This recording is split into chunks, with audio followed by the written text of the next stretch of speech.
Hello and welcome once again to the video.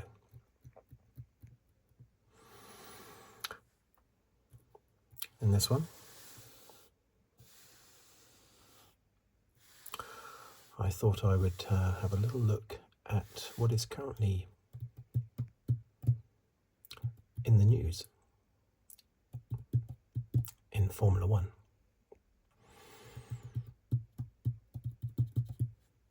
Not a lot, not as exciting as last year when we had the news of Lewis Hamilton joining Ferrari, and also the news of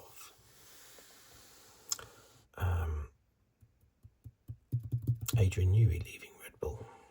Actually, when did he announce that? Can't quite remember when he now. Was it before the season that he announced that? I can't remember exactly. But anyway, the Hamilton Ferrari was big news.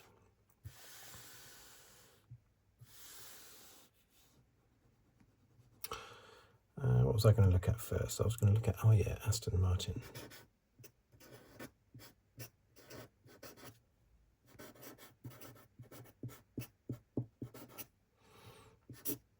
And their big team principal change. Is that in focus?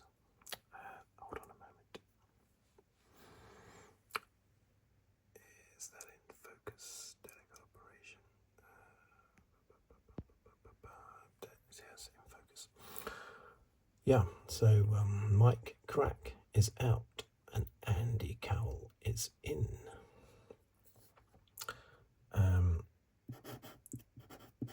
Now, Andy Cowell, I forget exactly what position he had, but he was at Mercedes beforehand, wasn't he? But he joined, well, he was in Mercedes up until last October when he joined as CEO, Chief Executive Officer at Aston Martin.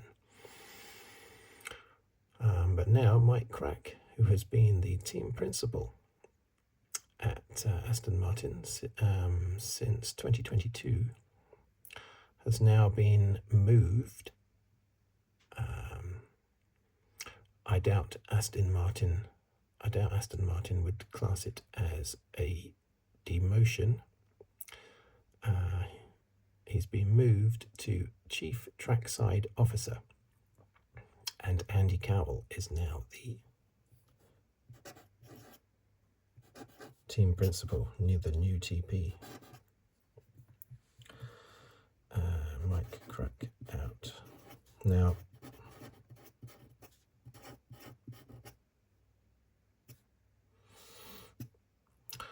the thing is, it's a little bit like a football team, isn't it? There are some football owners out there who sack their managers continuously all the time. Now, has Mike Crack been blamed for a lackluster 2024? He came in 2022, and 2023 was a fantastic year for Aston Martin. They rose from the bottom of the pile to right at the top for the first third of the season. And if Mike Crack can be blamed for a poor 2024, then he can certainly be applauded for a good 2023. But as I say, Aston Martin, if Lawrence Stroll was sitting next to me right now, he isn't. That's why I say if he was. If he was sitting next to me right now, he would say it's not a demotion. Well, actually, I'll tell you what the reason is. I've written it down. It sounds like the sort of thing that Ron Dennis would say. The reason apparently is clarity of leadership and as part of a shift to a flatter structure. Now that is the sort of thing that Ron Dennis would say if someone asked him why he had Cocoa Pops for breakfast instead of Rice Krispies. It's the sort of thing he would say in reply to that. Clarity of leadership and as part of a shift to a flatter structure. Oh, okay. I just thought we'd run out of Rice Krispies, but okay. Now, Aston Martin were 5th in 2023 and 5th in 2024 in the Constructors' Championship. But, of course, in 2023 they had about 10 podiums. They didn't have any in 2024. And they scored about 200 points more in 2023 and were a lot closer to the 4 teams ahead of them. They were basically the 5th of 5 teams instead of the best of 6 teams below the top 4, which is where they were this year, or last year I should say. But anyway, hopefully that's not a demotion. Hopefully they're not blaming Mike Crack for 2024, because 2023 was really good, you know.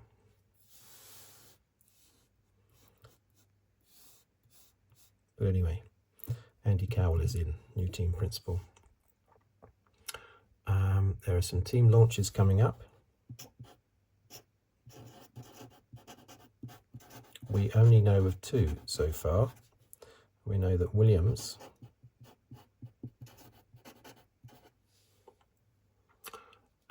their team launch of their new FW47, 14th of February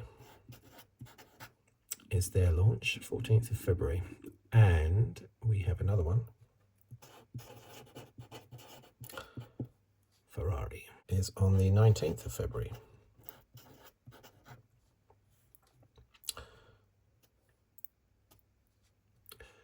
And Lewis Hamilton will get to try out the new Ferrari, as of course will Charles Leclerc, on the official filming days, as they call them. So before the actual practice starts at the end of February, Hamilton will get his hands on the Ferrari, not for very long, but just for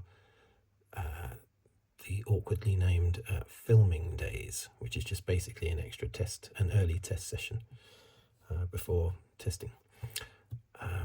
Up until that point, I think Hamilton is going to be driving probably one of the old cars under the TPC rules, the testing previous cars rule. Hamilton will be allowed to drive a Ferrari from previous years, maybe even last year's one, I don't know. But that will probably happen in the next week or so. Well, hopefully that'll be on the news and we can sort of compare times and see how he's doing. So what we also have is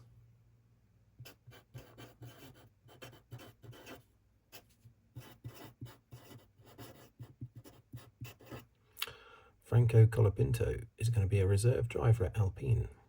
So that's good. He hasn't got to step down to F2. And he's joining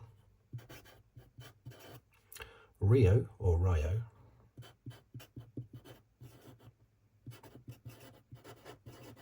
Hirakawa, who I had never heard of before, I have to admit. But he won Le Mans, apparently, a couple of years ago. 24-hour Le Mans, he was part of the team.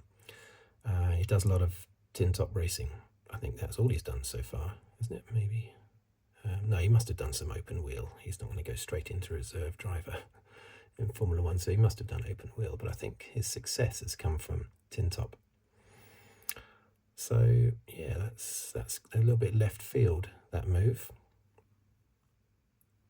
Don't know if it's political in some way or economical. Franco Colapinto, though, that's great to see him. They're both reserves. As I said, reserves at Alpine. Okay, so now this is old news, but of course Perez. I'm going to put this down even though it's old news, but Perez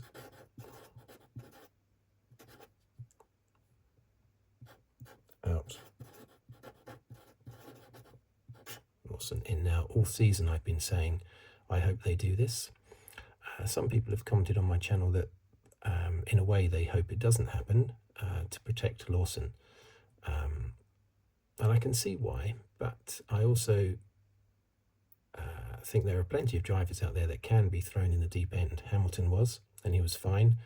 Verstappen was. I know he did a season and a bit at Toro Rosso, but I do think he could have easily been thrown into a Red Bull and he would have been fine. Thrown in 2015 in a Red Bull, he would have been okay with that. And Lawson has done about a third of a season at Toro Rosso or AlphaTauri, or hang on, RB? No, Racing Red Bulls. That's it. Racing Red Bulls.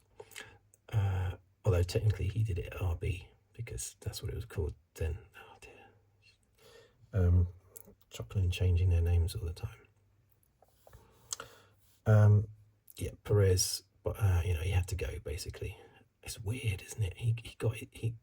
I remember him being interviewed in his home, which is in Mexico. I think he still lives in Mexico, and in his high-rise apartment, and he was full of it, because he'd just had his contract renewed for another 2 years, and in every race after that, he's just fallen apart, and then it becomes a mental issue, and you cannot recover from something mental like that unless you somehow have a really good race. It just happens. You have a really good race, then mentally that sets you up for other races. But he never had that race. So even though he has the talent to compete to a certain extent anyway, with Max. He's nowhere near as good as Max, of course, but he can compete in the same way that Bottas did with Hamilton to a certain extent. But he, unlike Bottas, he just fell to pieces, and he's just gone, isn't he? So he's not going to be back in Formula One, and he's of a certain age now as well. So unfortunately, bye Perez.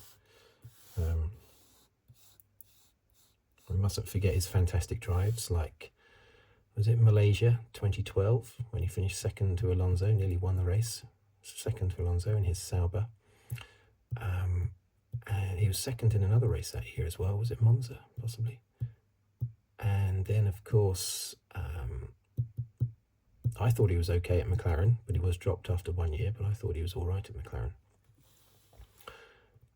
And then, of course, that Sterling drive at the Sakir Grand Prix, Bahrain Grand Prix number 2, basically, in 2020. He only won because of the Mercedes messing up, but he would have been third in that race,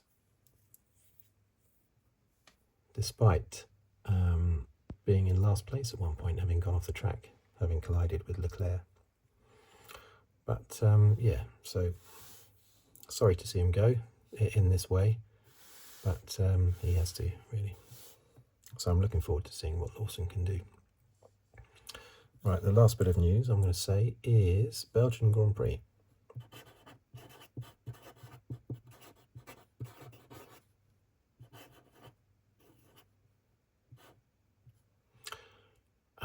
Now, I've received a little bit of blowback from a video I released recently where I didn't have Spa in my top 10 favourite tracks. And that's, as I said when replying to these comments, it doesn't excite me. I think it excites the drivers. Same with Suzuka.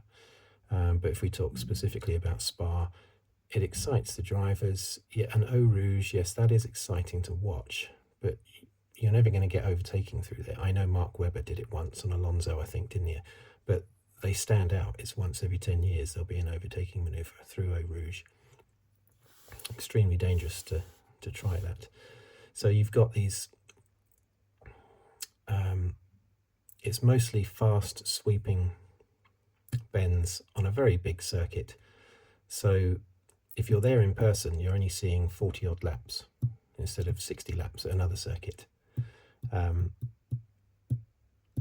it just doesn't do anything for me. It's just, when I think about exciting races I've seen, Spa doesn't feature in the same way that other circuits do. So yeah, Spa, unfortunately, is not in my top 10.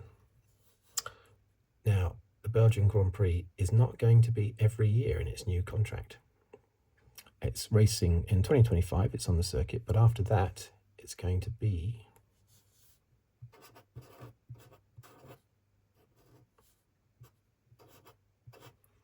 2026, 2027,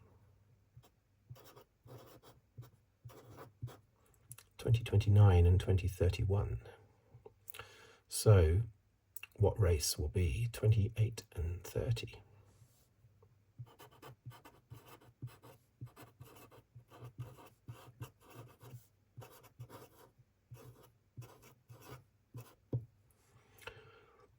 Rwanda. Could it be? Now, Rwanda is everywhere at the moment, isn't it? I mean, everything happens in Rwanda. We've got the whole controversial thing with the refugees with Rwanda. We've also got potential Grand Prix coming up with Rwanda, but then also the RAC Young Drivers Club Award this year is taking place in Rwanda. What's going on in Rwanda? Why is it the place to go for all this sort of thing? For everything, basically. What's up with Rwanda?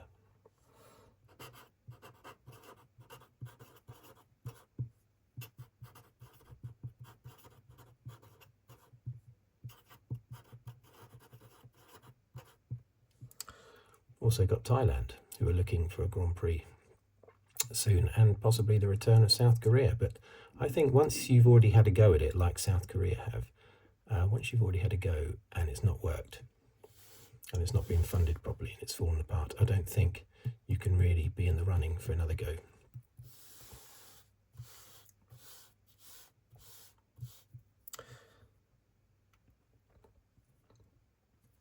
I'd like to see Rwanda have a Grand Prix. That'd be very interesting. Back in Africa again for the first time since the South African Grand Prix was last there. Was it 30 years ago? The South African Grand Prix was last there in Kyalami. So yeah, I'd love to see Rwanda come through. I think it's weird how Rwanda. I mean, I wouldn't be surprised if the next Eurovision Song Contest takes place in Rwanda, even though it's not part of Europe. Rwanda's in everything at the moment. It's got its fingers in every pie at the moment. But good for Rwanda, you know. So there you go. Let's see what happens there. The Belgian Grand Prix, it's very important that it stays on the calendar, even though it's not one of my favourite tracks. Historically, of course, it's amazing. It's been there since the very beginning, along with Silverstone and Monaco and Monza. Those tracks, we have to keep them at all costs. And normally it is all about cost. So maybe this rotational thing with the Belgian Grand Prix will help financially in Belgium. Because it's not one of those, being a European circuit, it's not one of those that's backed by the government. It's all the non-European races that are backed by governments who are desperate to have Formula One in their country. In Europe, we don't seem to care, or our governments don't seem to care anyway. So it has to get funded in different ways. But anyway, there you go. That's my little look at what's in the news at the moment. Not tremendously exciting, but we'll see what happens in the weeks leading up to testing. In the meantime, thank you for watching. Thank you for listening. If you'd like to subscribe, please do so, or like or comment on the video. Or if you'd like to leave a tip on the thanks button below the video, please do so. And I will see you on the very next video, hopefully. Until then, goodbye.